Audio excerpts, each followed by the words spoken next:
Bismillahirrahmanirrahim. Assalamualaikum warahmatullahi wabarakatuh.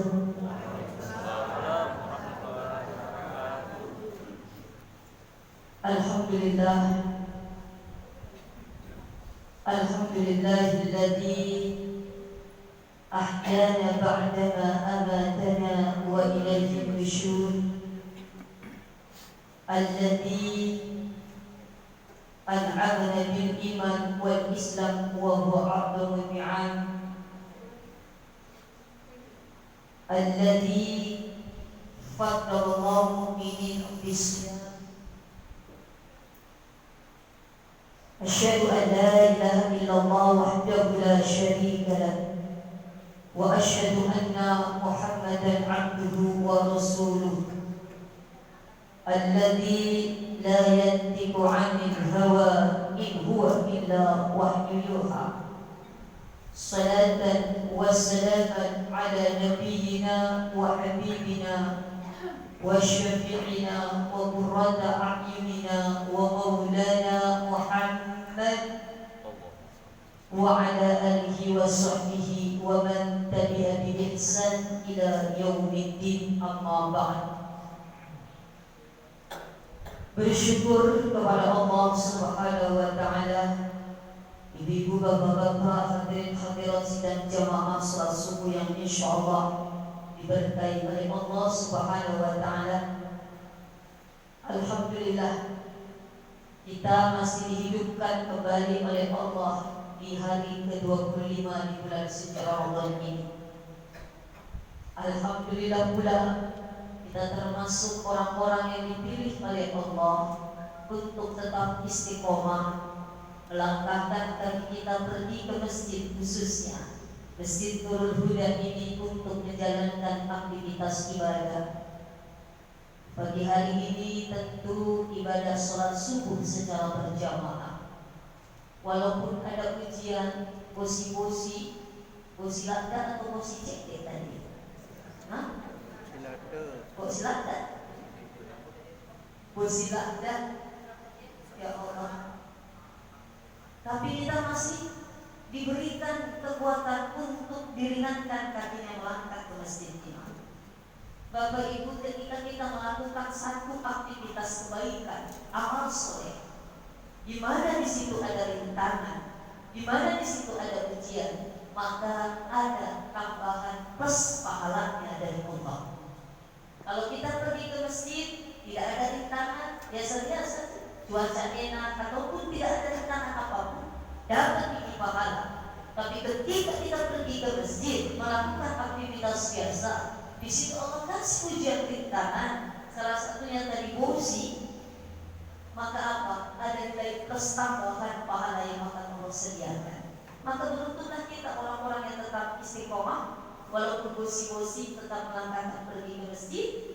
Ada di antara kita membalik bola ke manta, masya Allah, yang sekarang di rumah terlalu tidur begitu sehingga tidak diperkenankan untuk pergi ke masjid maghrib jam, masya Allah.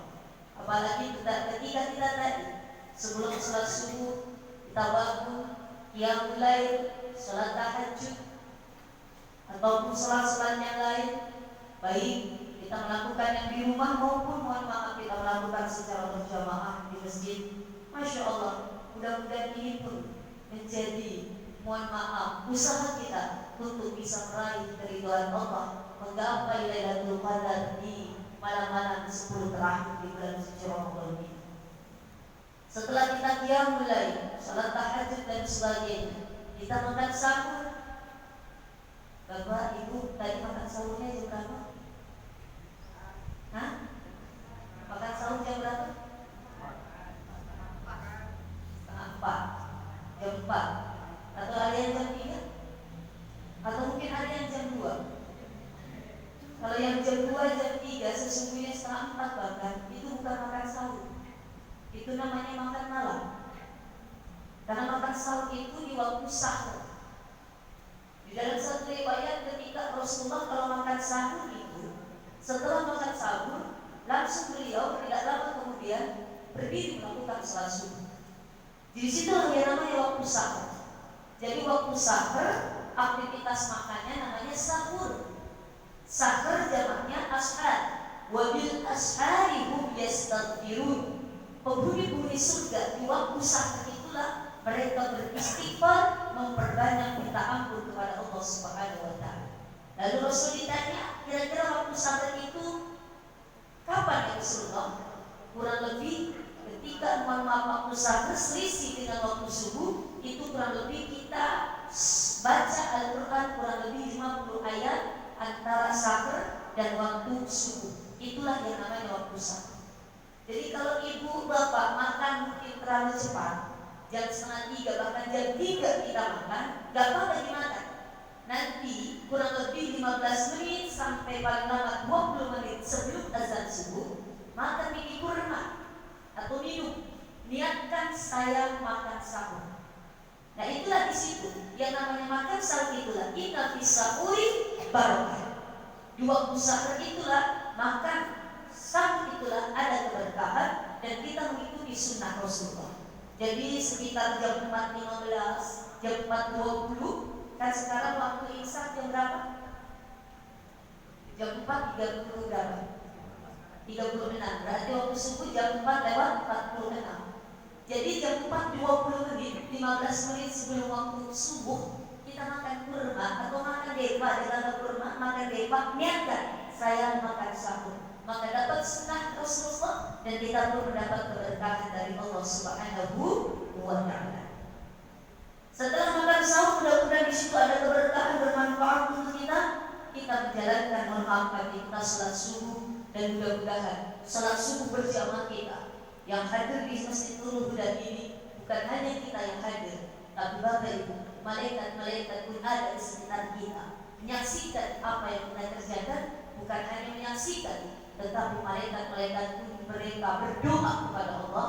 Apa yang mereka panjatkan doanya? Ya Allah, Allahumma ghfir lahu warhamhu.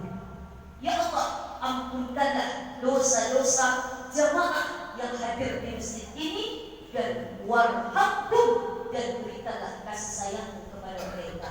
Kita yang hadir di sini didoakan oleh para malaikat yang hadir di masjid Nurul Huda ini. Amin.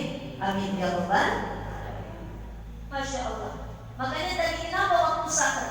Waktu sahur itu dekat waktunya dengan salat subuh, agar tidak ada kesempatan setan mengganggu kita untuk kita tidak pergi ke masjid atau salat subuh. Kalau kita makan sahurnya terlalu cepat, jam 3, bahkan mungkin setengah 4, apalagi makan sahurnya 2 piring, masuk lakdan. Nah biasanya kalau masuk lakdan penyakitnya apa? Bukan ngantuk, cadar ruduk. Cadar ruduk, ngantuk, bikin malas. Kenapa? Karena di situ setan. Karena mohon maaf, perkara halal, perkara mubah yang paling dibenci oleh Allah adalah salah satunya adalah perut yang terlalu kenyang.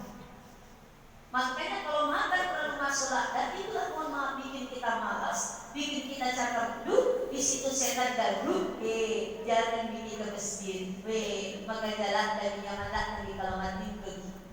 Sehingga apa?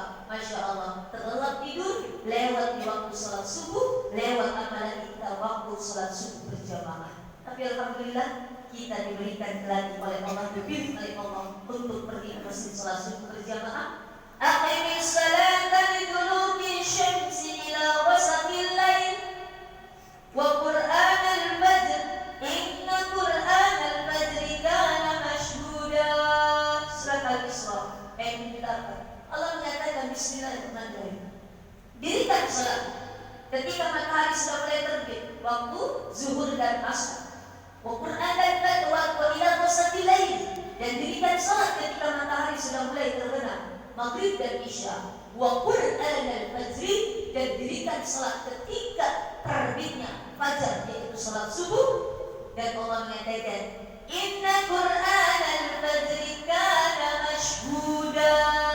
Di waktu fajar itulah, di waktu subuh itulah para malaikat dan Allah menyaksikan dan menjadi saksi siapa hamba-hamba Allah yang memulai aktivitas aktivitas pagi ini dengan kebaikan, dengan amal soleh, yaitu apa? Menegakkan sholat subuh secara berjamaah. Dan apalagi setelah sholat subuh berjamaah, kita pun diperkenankan oleh Allah untuk duduk sama-sama mengkaji ilmunya Allah, sama-sama kita mengingat Allah, sama-sama kita mencari ilmunya Allah, menggapai ridho Allah di majelis ilmi ini atau majelis mujalasah taklim ini. Dan Rasulullah mengatakan, barang siapa yang undang-undang duduk-duduk setelah sholat, duduk-duduk mendengarkan ilmunya Allah, mendengarkan ayat-ayat Allah, maka dia mendapatkan pahala seperti musuh pajang sunnah 100 rakaat. Minggu ini belum tentu kita melakukan sholat sunnah 100 rakaat, tapi dengan duduknya kita pada pagi hari ini sama-sama mencari ilmunya Allah, mengkaji ilmunya Allah, luar biasa pahalanya, dahsyat yang Allah berikan, apalagi kita terjaga di bulan suci Ramadan ini. Salawat dan salam tak lupa kita curahkan kepada baginda Rasulullah SAW. Seraya kita sama-sama berselawat. Allahumma salli wa sallim wa barik alaihi, sallu alaihi. Di hari di mana tidak ada yang bisa menolong, di hari di mana tidak ada yang bisa memberikan syafaat, orang tua kita tidak bisa, anak-anak kita apalagi, jabatan kita bahkan mungkin menjerumuskan kita, harta kita bahkan mungkin mohon maaf menghinakan kita. Tapi mohon maaf, tidak ada pertolongan yang bisa kita andalkan kecuali pada saat itu satu yang bisa memberikan syafaat, satu yang bisa memberikan pertolongan adalah apa? Yaitu syafaat dari Rasulullah Sallallahu Alaihi Wasallam. Satu-satunya manusia yang bisa memberikan syafaat nanti di yaumil akhir adalah baginda Rasulullah Sallallahu Alaihi Wasallam. Saya sering mengatakan, kita masuk surga bukan lantaran aktivitas ibadah kita, tapi kita masuk surga hanya karena dua. Yang pertama karena rahmatnya Allah, dan yang kedua karena syafaat Rasulullah. Rahmatnya Allah bikin Allah ridho, bikin Allah senang, kerjakan apa yang Allah mau. Syafaatnya Rasulullah, lanjutkan sunah-sunahnya, tiru Rasulullah, contoh Rasulullah, dan juga perbanyak menyebut nama Rasulullah Sallallahu Alaihi Wasallam. Menyebutnya bukan dengan nama saja. Jangan karena nama Nabi Muhammad, maka mohon maaf menyebut nama Nabi Muhammad Kalau Muhammad nanti mau balik pula namanya Muhammad. Kenapa kau pakai panggilan aku? Tapi Allah, kita menyebut nama Nabi kita dengan kita bersolawat. Ya Nabi salam alaika. Madodong ini. Pagi-pagi harus kita semangat. Ya Nabi salam alaika, ya Rasul salam alaika, ya Habib salam alaika,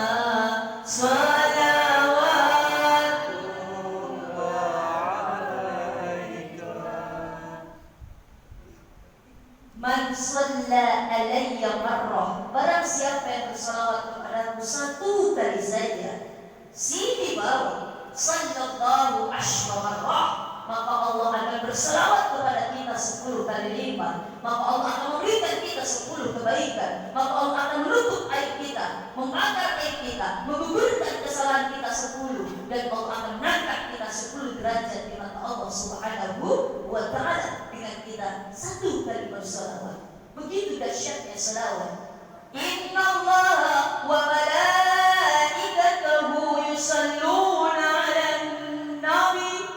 Sesungguhnya Allah dan para malaikat, Allah memerintahkan salat, mohon maaf Allah tidak salat. Allah memerintahkan zakat, Allah tidak zakat. Tapi ketika Allah memerintahkan kita untuk bersalawat kepada Nabi, Allah dan para malaikat pun bersalawat kepada Nabi Muhammad sallallahu alaihi wasallam. Maka kata Rasul, kata Allah, kalau ini membuktikan keimanannya kepadaku, maka apa? Ya ayyuhalladzina amanu, wahai orang-orang yang beriman, mengaku beriman kepada Allah, sallu alaihi wasallimu taslima.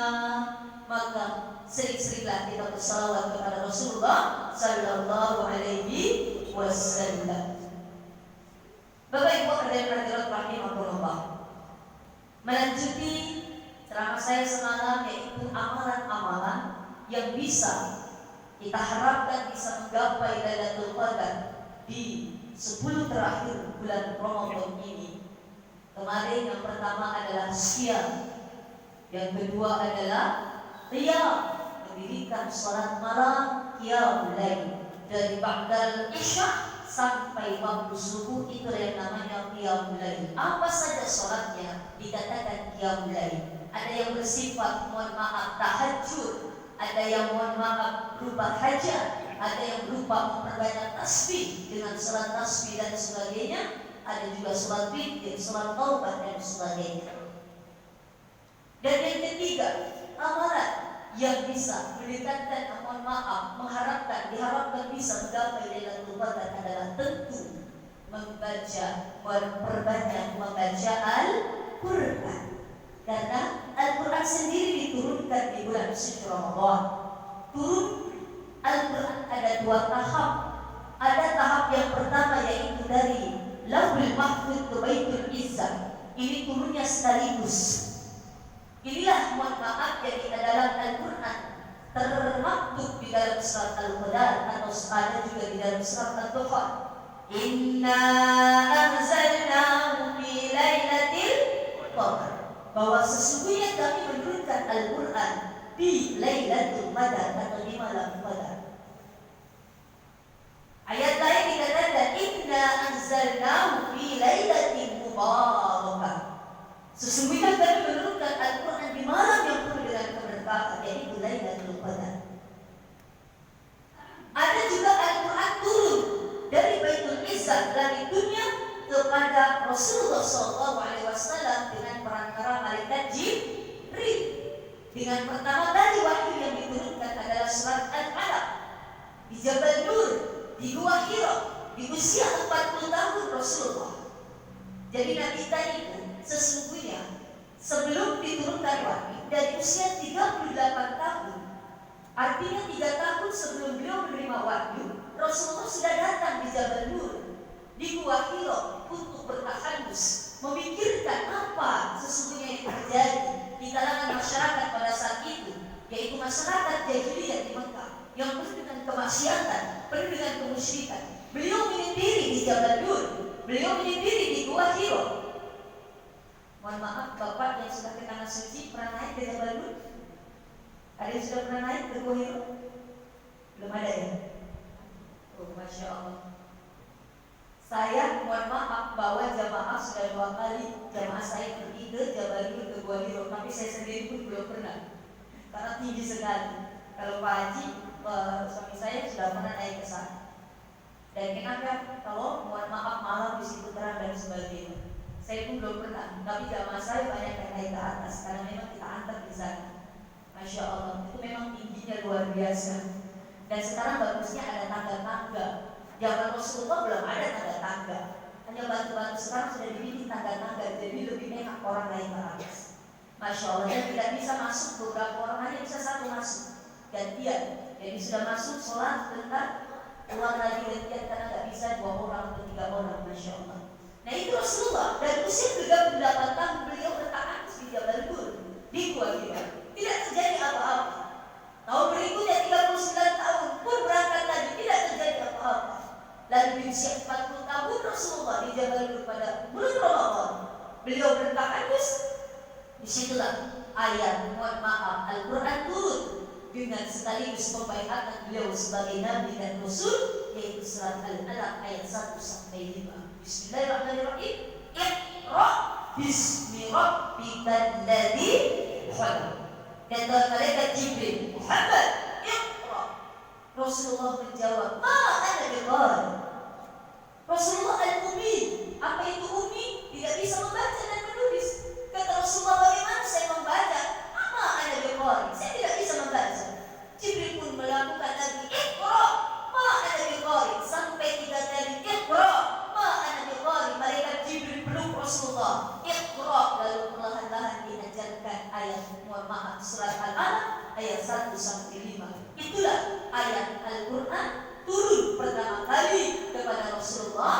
Jabal Nur di Gua Hira usia 40 tahun, dan mohon maaf turun selanjutnya secara bertahap selama 22 tahun 2 bulan 22 hari. Itulah Al-Quran diturunkan secara bertahap, yang mana diyakini oleh ulama turun Al-Quran secara bertahap dari Baitul Izzah kepada Rasulullah. Itulah yang kita kenal dengan Nuzulul Quran.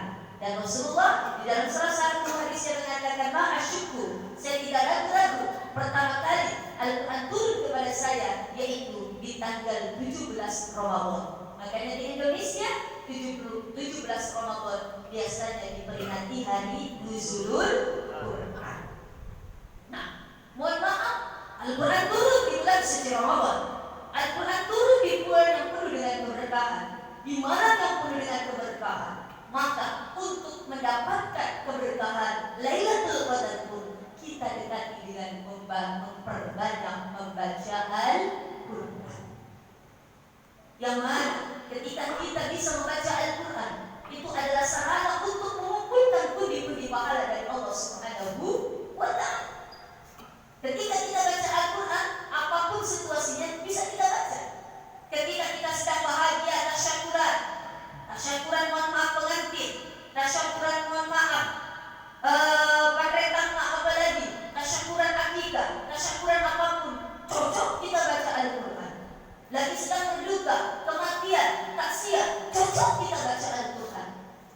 Apapun dalam situasi, Al-Quran bisa mohon maaf hadir dalam keadaan yang bisa menyesuaikan. Kenapa? Karena memang Al-Quran diturunkan sekali lagi sebagai petunjuk, penerang untuk kita, menjadi imam untuk kita.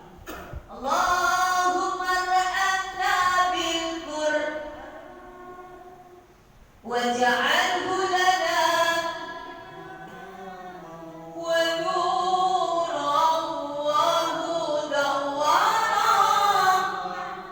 ya Allah, berikanlah kasih sayangmu dengan lantaran bacaan Al-Quran. Kalau kita ingin merayu Allah, maka apa? Rayu dengan Al-Quran. Di ustazah, emang Allah bisa dirayu? Bisa. Bapak aja bisa dirayu kok. Bu, ibu, biasa merayu suami kamu? Hah? Jujur jangan ada bisa di antara kita. Biasa merayu laki kamu? Biasa. Kalau merayu, kalau ada apa? Kalau ada maunya, ada budak di balik batu. Masya Allah ya Rahman ya Karim. Pasti. Dan Allah pun minta mohon maaf, suka sekali dirayu. Bahkan kata Allah, mohon maaf, ujibu da'wata da'i idza da'an, aku akan mengabulkan setiap hamba-hambaku yang berdoa kepadaku. Pak ini qarib, saya inginkan, maka berbanyaklah meminta kepadaku. Allah sangat senang sekali kepada hamba-hambanya yang banyak meminta kepadanya. Semakin kita banyak meminta kepada Allah, semakin tinggi derajat kita di mata Allah. Tapi semakin kita banyak meminta kepada makhluk, apalagi meminta kepada manusia, apalagi minta pertolongan sama bangsa jin, bangsa setan, iblis dan sebagainya, oh, itu bahkan merendahkan diri kita di mata Allah Subhanahu wa Ta'ala. Mohon maaf, kalau kita banyak meminta-minta sama manusia, minta proyek, minta tender, apa? Menghinakan diri kita di hadapan orang yang kita minta. Tapi kalau kita meminta-minta kepada Allah, Allah akan senang sekali, Allah akan bahagia, Allah akan mohon maaf, respon luar biasa. Bahkan Allah di dalam salah satu hadis kursinya, ketika engkau datang kepadaku dengan mohon maaf 1 meter, aku akan datang kepadamu 10 meter. Ketika engkau datang kepadaku dengan berjalan, aku akan mendatangi wahai hambaku dengan berlari. Ketika engkau datang kepadaku dengan berlari, aku akan datang kepadaku dengan melompat. Artinya apa? Allah akan memberikan lebih dari apa yang sudah kita berikan. Salah satunya apa? Kita berdoa kepada Allah Subhanahu wa Ta'ala. Bahkan kata guru saya, tadi kalau kita ingin dikabulkan keinginan kita, raih Allah dengan Al-Quran. Misalkan kita mau ke tanah suci, kira-kira mohon maaf ibu bapak yang di sini mau ke tanah suci tidak? Mau sekali atau mau banget? Hah? Mau sekali atau mau banget? Mau banget. Mau cepat atau lambat? Mau cepat atau lambat? Cepat. Sudah mendaftar? Yang belum mendaftar Mudah-mudahan kita diizinkan oleh Allah untuk bisa ziarah ke tanah suci. Amin. Amin ya robbal alamin. Doakan saya juga, saya insya Allah nanti ba'dal Idul Fitri, 1 minggu setelah Idul Fitri, saya membawa jamaah berangkat ke tanah suci yang kemarin tertunda gara-gara corona. 2 tahun tertunda gara-gara corona. Insya Allah nanti bisa berangkat. Nanti saya doakan, insya Allah doakan mudah-mudahan jamaah Nurul Huda bisa pergi ke tanah suci ziarah. Amin. Amin ya robbal alamin. Nah kata guru saya, kalau kita ingin ke tanah suci cepat, raih Allah dengan Al-Quran, baca surat Yasin tiap hari. Jangan tiap malam cepat saja. Tiap hari kita baca Yasin. Yasin wal Qur'anil Hakim, innaka minal mursalin ala siratin mustaqim, sampai selesai. Mau tambah cepat, tambah lagi bacaan. Apa? Surat Ar-Rahman. Ar-Rahman 'allamal Qur'an, 'allaqal insan, 'allamahul bayan. Mau tambah cepat lagi? Ibarat mohon maaf kita kirim pos, ini perangkonya perangko kilat, surat kilat. Tambah lagi bacaan surat Al-Waqi'ah. Idza waqa'atil waqi'ah laysa liwaqa'atiha kazibah hamidatur rafi'ah, sampai selesai. Tambah cepat lagi nih. Tambah lagi bacaannya surat Al-Mulk. Tabarakalladzi biyadihil mulk wa huwa 'ala kulli syai'in qadir. Mau tambah cepat lagi? Tambah surat Tanah. Surat Tanah cepat kalau ada surat Tanah. Sertifikat rumah, sertifikat sama. Tambah cepetin. Tapi 4 surat itu surat Tanah bonus. 4 surat tadi, apa tadi? Surat apa? Yasin. Yang kedua Ar-Rahman. Yang ketiga Al-Waqi'ah. Yang keempat Al-Mulk. Tanpa menafikan surat yang lain, tahadus binikmah, syukur binikmatillah. Semenjak saya dapat amalan itu sampai sekarang, kurang lebih 30 tahun dari pesantren, alhamdulillah tidak pernah ditinggalkan pas surat itu dibaca. Lagi jalan, kita perjalanan di mobil, mohon maaf kalau santai baca dikit. Walaupun tidak membaca, kalau kalian sering baca, itu akan hafal dengan sendirinya. Kalau kita sering membaca, maka kalau sudah hafal enak. Artinya apa? Yang mungkin kita tidak dalam berwudu, walaupun nilainya berbeda, kita baca Al-Quran dalam keadaan berwudu dan tidak, tapi masih dapat pahala. Minimal ketika kita mungkin tidak berwudu, kita kesempatan baca Al-Quran karena apa? Kita baca 4 surat itu tidak kita lupakan setiap hari. Terserah mau baca sekaligus, mau baca mohon maaf satu-satu. Yang penting 4 surat ini setiap hari kita baca. Insya Allah ya Rabbana Karim. Allah ini ikhtiar kita. Yang penting yakin bahwa itu semua adalah kehendak Allah Subhanahu wa Ta'ala. Karena pergi ke tanah suci bukan lantaran harta kita orang kaya. Banyak orang kaya pun tidak mau pergi ke tanah suci, betul? Alasannya apa? Belum ada panggilan. Karena apa? Ada niat, ada modal, ada ongkos, dan ada kesempatan.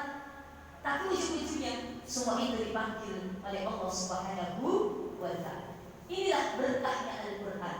Dan kata Imam Ali bin Abi Thalib, Al-Quran pun bisa mohon maaf mengobatkan penyakit-penyakit hati. Obat hati itu ada 5 perkara. Yang pertama baca Quran dan maknanya. Obat hati. Kenapa obat hati? Karena ada hati-hati yang mohon maaf ada penyakitnya. Di Al-Quran dikatakan fi qulubihim maradun fazadahumullahu maradha. Di dalam hatinya ada penyakit dan penyakitnya terus bertambah. Dan Al-Quran hadir di muka bumi ini diberikan kepada manusia untuk apa? Salah satunya menjadi syifa'ul lima fis-sudur, menjadi penawar apa-apa yang ada di dalam hati kita, menjadi obat apa-apa yang ada mungkin penyakit-penyakit hati kita. Emang hati ada penyakitnya? Ada. Dan penyakit hati ini jauh lebih bahaya daripada penyakit fisik.